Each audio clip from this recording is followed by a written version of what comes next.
भारतीय राजकारणाच्या इतिहासात 9 जून 2026 हा दिवस सुवर्ण अक्षरांनी लिहिला जाणार आहे, कारण याच दिवशी स्वतंत्र भारताच्या इतिहासात एक असा विक्रम रचला जाणार आहे जो यापूर्वी कधीही घडला नव्हता। पंतप्रधान नरेंद्र मोदी हे भारताचे पहिले पंतप्रधान पंडित जवाहरलाल नेहरू यांचा एक मोठा रेकॉर्ड मोडीत काढणार आहेत। काय आहे हा ऐतिहासिक विक्रम? मोदींनी नेहरूंना नक्की कशात मागे टाकलंय, जाणून घेऊया या व्हिडिओच्या माध्यमातून। नमस्कार, मी हर्ष, प्रहार न्यूज लाईन मध्ये आपलं स्वागत आहे। 9 जून 2026 रोजी पंतप्रधान नरेंद्र मोदी यांच्या तिसऱ्या कार्यकाळाला 2 वर्ष पूर्ण होत आहेत आणि याच दिवशी ते स्वतंत्र भारताचे सर्वाधिक काळ निवडून आलेले पंतप्रधान बनण्याचा मान मिळवतील। इतिहास तपासून पाहिला तर पंडित जवाहरलाल नेहरू यांनी 13 मे 1952 रोजी पहिल्यांदा स्वतंत्र भारताचे पंतप्रधान म्हणून शपथ घेतली होती। त्यानंतर ते सलग 4397 दिवस म्हणजे 12 वर्ष आणि 14 दिवस देशाचे पंतप्रधान राहिले। पण मंगळवार 9 जून रोजी नरेंद्र मोदी पंतप्रधान पदाचे 4398 दिवस पूर्ण करतील आणि नेहरूंना मागे टाकून नवा इतिहास रचतील। आता तुमच्या मनात प्रश्न आला असेल की नेहरू 15 ऑगस्ट 1947 पासून पंतप्रधान होते, मग हा हिशोब कसा?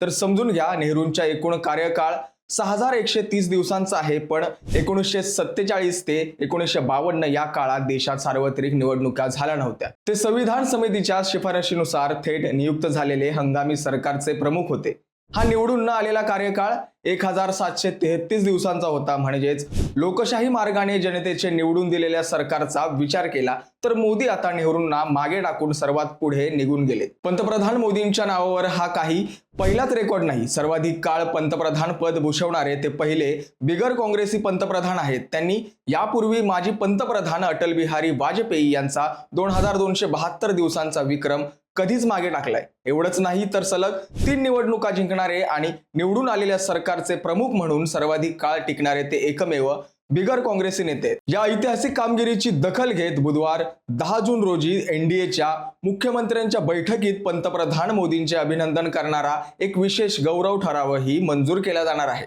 नरेंद्र मोदी यांच्या राजकीय प्रवासाचा आणखी एक थक्क करणारा पैलू म्हणजे 7 ऑक्टोबर 2001 रोजी त्यांनी पहिल्यांदा गुजरातचे मुख्यमंत्री म्हणून शपथ घेतली होती। तेव्हापासून ते आजपर्यंत म्हणजे गेली 24 वर्ष ते सातत्याने कुठल्या ना कुठल्या सरकारचे प्रमुख म्हणून काम पाहत आहेत।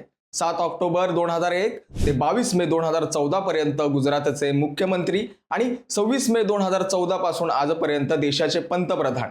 लोकशाहीत सरकारचा प्रमुख म्हणजे हेड ऑफ द गव्हर्नमेंट म्हणून त्यांनी तब्बल 9000 पेक्षा जास्त दिवस अविरतपणे पूर्ण केले आहेत आणि हा सुद्धा एक जागतिक विक्रम म्हणावा लागेल। पंडित नेहरूंनी स्वातंत्र्योत्तर भारताचा पाया रचला तर नरेंद्र मोदी आधुनिक भारताला नव्या उंचीवर नेण्याचा प्रयत्न करत आहेत। लोकशाहीच्या या प्रवासात मोदींनी नोंदवलेला हा नवा विक्रम तुम्ही कशा प्रकारे पाहता? आम्हाला खाली कमेंट करून नक्की सांगा। माहिती आवडली असल्यास व्हिडिओला लाईक आणि प्रहार न्यूज लाईन चॅनलला सबस्क्राईब करायला विसरू नका। धन्यवाद।